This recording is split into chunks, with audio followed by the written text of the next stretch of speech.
तो यदि मैं आपसे कहूं शरीर बनो, आप कहेंगी ये कैसी बात। शरीर तो मैं पहले से ही हूं, शरीर क्या बनना।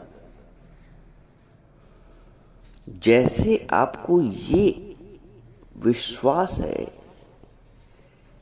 कि शरीर आप पहले से ही हैं, शरीर क्या बनना, वैसे ही ये भी विश्वास हो ब्रह्म तो मैं पहले से ही। ब्रह्म बनना नहीं होता है, ब्रह्म बनना नहीं होता है।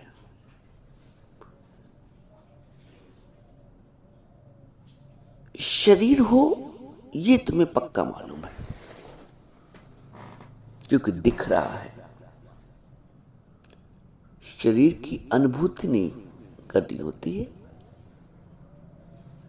शरीर दृश्यमान है, इसलिए शरीर होने पर विश्वास हो जाता है सहज ही। रसगुल्ला है, दिख रहा है, दृश्यमान है, लेकिन मिठास का अनुभव करना है, जो उसका तत्व है रसगुल्ले का। शरीर का तत्व क्या है? ब्रह्मत्व, आत्मत्व। चूंकि रसगुल्ला दिख रहा है तो हम बड़े विश्वास के साथ, कॉन्फिडेंस के साथ कह सकते हैं रसगुल्ला है। मिठास दिख नहीं रही है, मिठास का अनुभव करना पड़ेगा। जो आत्म तत्व है ना, वो वैसे ही है जिस रसगुल्ले की मिठास। इसमें कोई संदेह नहीं कि रसगुल्ला मीठा नहीं है, यह मिठास से रसगुल्ला नहीं भरा है। रसगुल्ले का मतलब ही मिठास।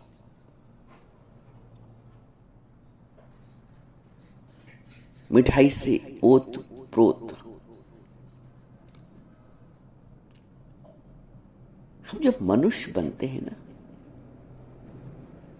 मनुष्य का मतलब ब्रह्म तत्व का, ब्रह्म तत्व की पूर्ण अनुभूति, ब्रह्म तत्व से भरा होना।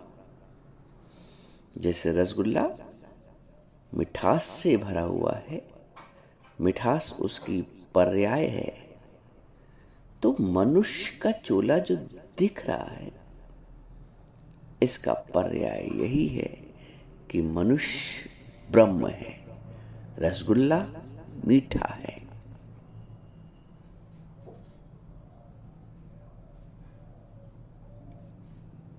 मिठास चखने के बाद अनुभव होगी, उसको भी देख नहीं सकते हैं। गुरु जो है ना,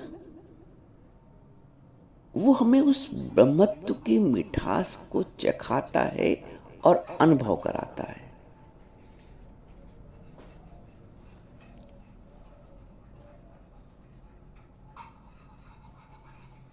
गुरु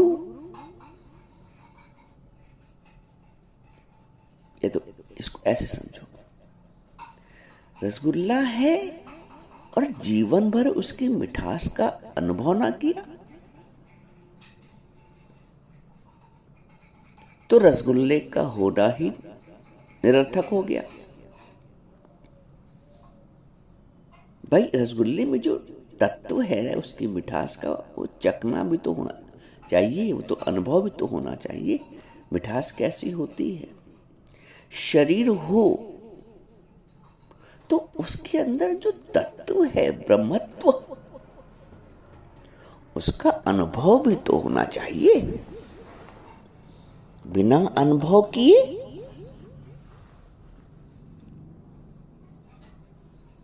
शरीर का अंत हो गया, जन्म हुआ, रसगुल्ला बना और रखे रखे खराब हो गया। रसगुल्ले का जन्म ही निरर्थक हो गया। शरीर बना, जन्म लिया और कुछ आयु के पश्चात शरीर नहीं रहा, तो शरीर का होना भी वैसे ही बेकार गया। ऐसे रसगुल्ले का बनना और कुछ समय के पश्चात समाप्त हो जाना, सड़ जाना, बेकार हो जाना।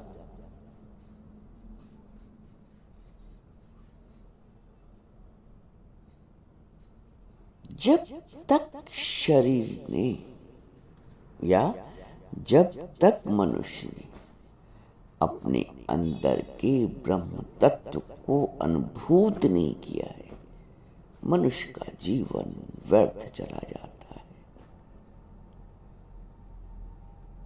मनुष्य बना ही मोक्ष के लिए है और मोक्ष बना ही मनुष्य के लिए है। पशुओं के लिए, पक्षियों के लिए, कीट मकोड़ों के लिए मोक्ष नहीं बना है। मोक्ष बना है मनुष्य के लिए और मनुष्य बना है मोक्ष के लिए। अब आप बताएं, मनुष्य होते हुए भी यदि आपने सब कुछ किया, रसगुल्ला बनने के लिए सारी प्रक्रियाएं हुई और उस रसगुल्ले का सेवन ही ना किया गया, उसकी मिठास का अनुभव ही ना किया गया, तो जो भी प्रक्रिया हुई उसके रसगुल्ले के बनने में सब निरर्थक हो गई। मनुष्य का शरीर है, यदि इसको सार्थक होना है तो मनुष्य को अपने आत्म तत्व की अनुभूति करना ही पड़ेगा। मनुष्य को अपने ब्रह्म तत्व की अनुभूति करना ही पड़ेगा और ब्रह्म तत्व की, आत्म तत्व की अनुभूति करना ही मोक्ष है। मोक्ष मरने के बाद नहीं, मोक्ष कोई गहन तपस्या से, मोक्ष को लोगों ने अपने अपने तरह से परिभाषित कर रखा है। मुझे गर्भ में ना आना पड़े, मुझे ये ऐसा हो जाए, मुझे बार बार जन्म लेना पड़े। मोक्ष का तात्पर्य शरीर भाव से मुक्ति।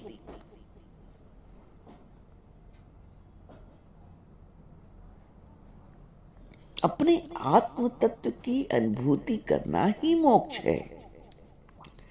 जब तक तुम मात्र अपने आप को शरीर जानोगे, जैसे मैंने आरंभ में कहा, शरीर बनो, आप कहोगे शरीर तो मैं हूं।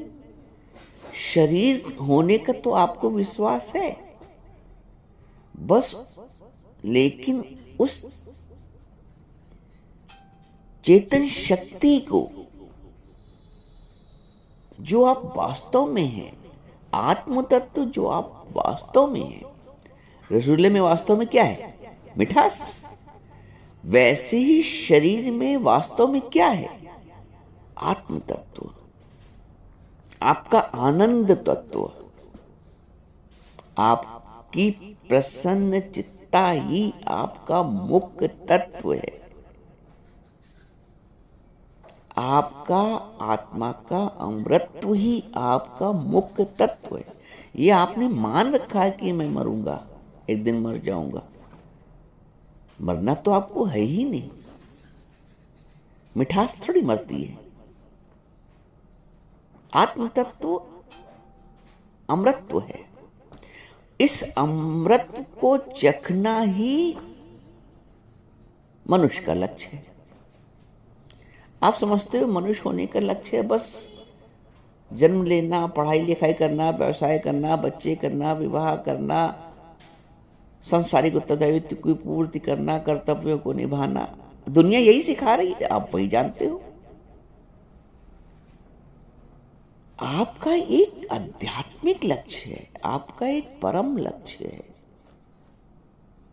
मात्र खाना कमाना व्यवसाय करना, शादी विवाह बच्चा जन्म लेना, ये सब पशु भी कर रहे हैं ना।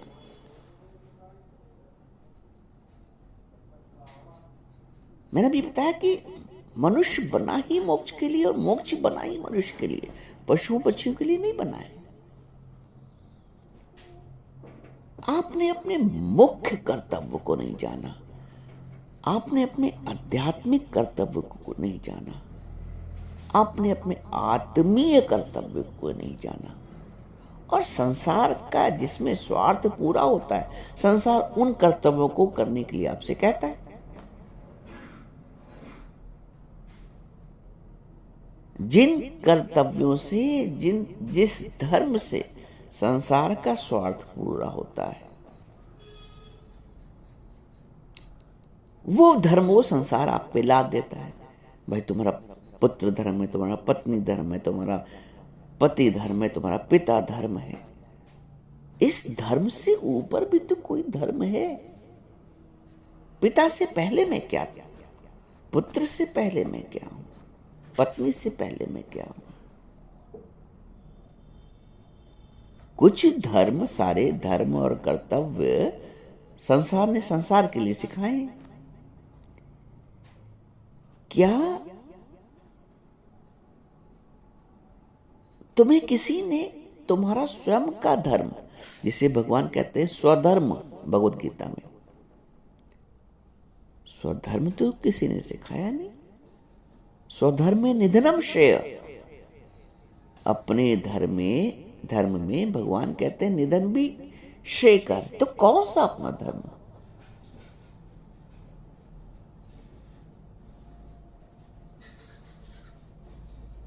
शरीर का धर्म नहीं भाई। पिता पुत्र, पत्नी पति का धर्म नहीं भाई। हिंदू मुस्लिम सिख ईसाई का धर्म नहीं भाई। तुम्हारा आत्मधर्म,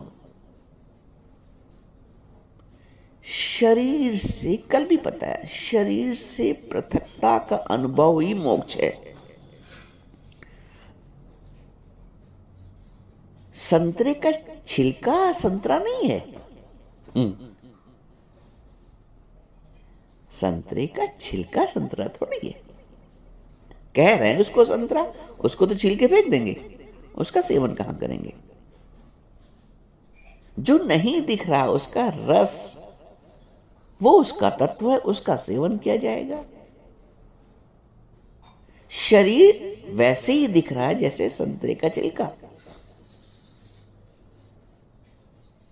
जैसे संतरे के छिलके से कोई मतलब नहीं है, वो एक आवरण है, सुरक्षा कवच है। लेकिन हमें मतलब संतरे के रस से रहता है, अंदर गूदे से रहता है, सेवन उसी का करेंगे। शरीर है, महत्वपूर्ण है, क्योंकि आवरण है ना।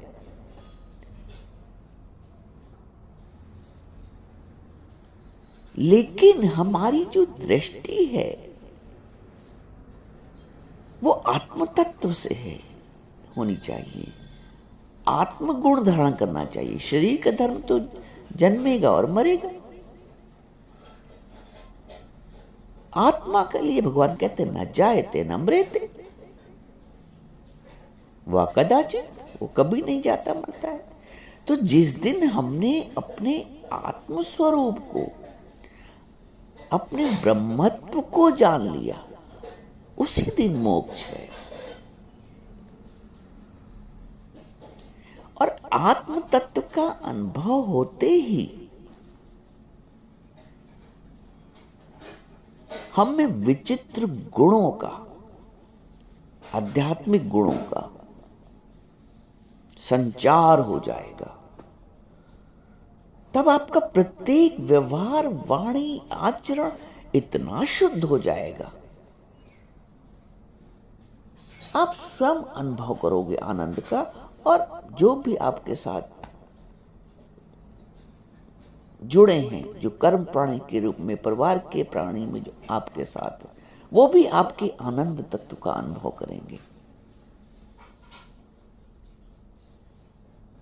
बिना आत्म तत्व को धारण करे हुए, बिना आनंद तत्व को समझे हुए, अनुभूत किए हुए, आप कितना भी शरीर से कर लें, ना आप संतुष्ट होगे, न संसार संतुष्ट होगा। और जिस क्षण आपने आत्म तत्व की अनुभूति कर ली, उसके बाद जो व्यवहार हुए, तो वो भगवत में आचरण होगा, भगवत में व्यवहार होगा, भगवत में वाणी होगी, और उस वाणी में अमृत होगा, और उस व्यवहार में अमृत होगा, और उस आचरण में आनंद होगा। यही कारण है कि मनुष्य मात्र शरीर बने बने ही सारा आचरण, व्यवहार, धर्म, कर्म, कर्तव्य करता है। यही कारण है कि उसको न संतुष्टि प्राप्त होती, न संसार को संतुष्टि प्राप्त होती है। और जिस दिन तुमने अपने आत्म तत्व की अनुभूति कर ली, अपने ब्रह्म तत्व की अनुभूति कर ली, अपने आनंद तत्व की अनुभूति कर ली, जिस दिन रसगुल्ले ने अपनी मिठास की अनुभूति कर ली, जीवन सार्थक है। तो शरीर तत्व से, शरीर से पृथक अपनी आत्म सत्ता को समझना, आत्म तत्व का अनुभूति करना, अपने दृष्टा स्वरूप की अनुभूति करना। हो तुम दृष्टा, देखो शरीर को तुमने देखा है, अपने शरीर को बदलते हुए, 6 साल वाला, 16 साल वाला, 26 साल वाला, 36 साल वाला, सब आपने देखा अपने शरीर को बदलते हुए। आपने देखा, आप नहीं बदले, आपको सब याद है। आपने अपने मन को बदलते देखा है।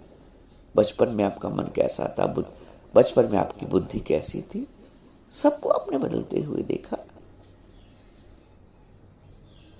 देखने वाला साक्षी वही रहा, वो नहीं बदला। अगर वो बदल जाता तो फिर याद कैसे रहता।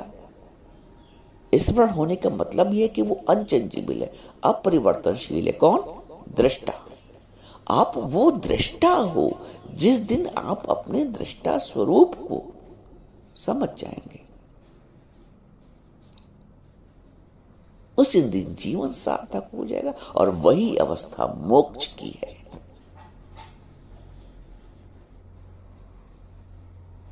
अनुभव करो सत्य को। लक्ष्य परम है जीवन का। लक्ष्य खाना कमाना भोगना नहीं है। लक्ष्य परम है, लक्ष्य शुद्ध है, लक्ष्य आध्यात्मिक है। सांसारिक कर्तव्यों के साथ परम कर्तव्य भी उसका आधार होना चाहिए। सांसारिक लक्ष्यों के साथ परम लक्ष्य भी तो उसका आधार होना चाहिए। तुमने परम लक्ष्य को अपना आधार नहीं बनाया, संसार के लक्ष्य को करते करते करते जीवन लीला समाप्त हो जाती है। न तुम संतुष्ट, न संसार संतुष्ट, क्योंकि परम का सहारा नहीं लिया। ये रहस्य है। रहस्यम ये तत् उत्तम, ये उत्तम से उत्तम रहस्य है जो हमें सतगुरु बताता है। तो इस रहस्य को जानो, अपने ब्रह्म तत्व को अनुभूत करो। ब्रह्म बनना नहीं है, ब्रह्म हो अनुभूति करनी है। एक विस्मृति आ गई, उसको स्मरण करना है। बस स्मरण करना ही मोक्ष है और विस्मरण ही बंधन है। आत्म तत्व का विस्मरण है, ये बंधन है, और आत्म तत्व का, अपने आत्म तत्व का स्मरण ही मोक्ष है।